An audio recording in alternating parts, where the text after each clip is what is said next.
about just that. It's about water, it's about crying, quite literally, it's about healing.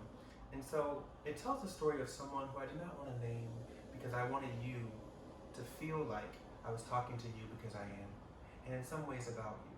And so I start off, and you're preparing for this trip, and you've been told so much about this wonderful city, Lisbon.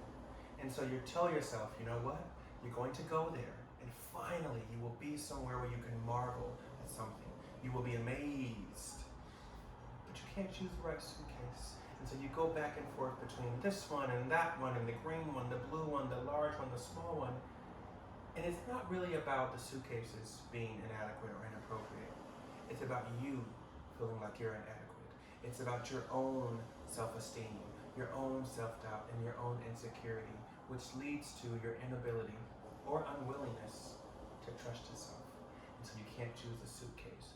And so at the beginning of the story, we're already seeing how sometimes self-doubt manifests itself, particularly in those who forget that we are enough. And so the trip starts like that.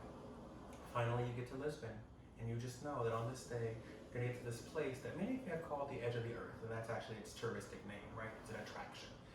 And you're there, and the wind is loud, and you can't really focus, and you look out, and all you see is water, and more water, and more water, and it just seems mediocre.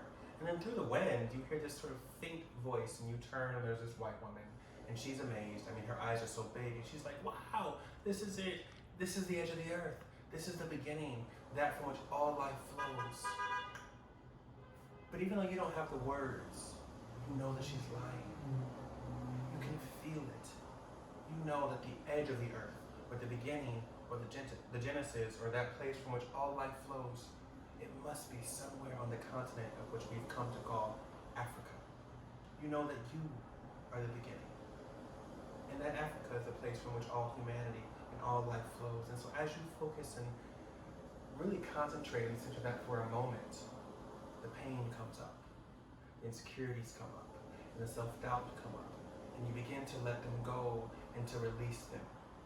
And you start crying. And on that day, as you're crying, and in that moment, the world witnesses the most marvelous thing it has ever seen, which is you healing. And so I use this metaphor at the end about a desert being your state of being because you had forgotten that you're the oasis, that you're the water, you're the genesis, you're the edge, and that when we forget, the water dries up and we become like deserts. And you return yourself, though, in that moment as you're crying, to an oasis.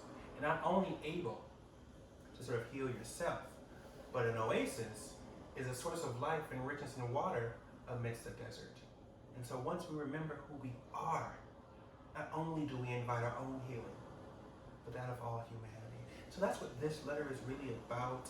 It's about allowing your tears, allowing the act of crying to lead you back to yourself, back to wholeness, back to your humanity, all through healing.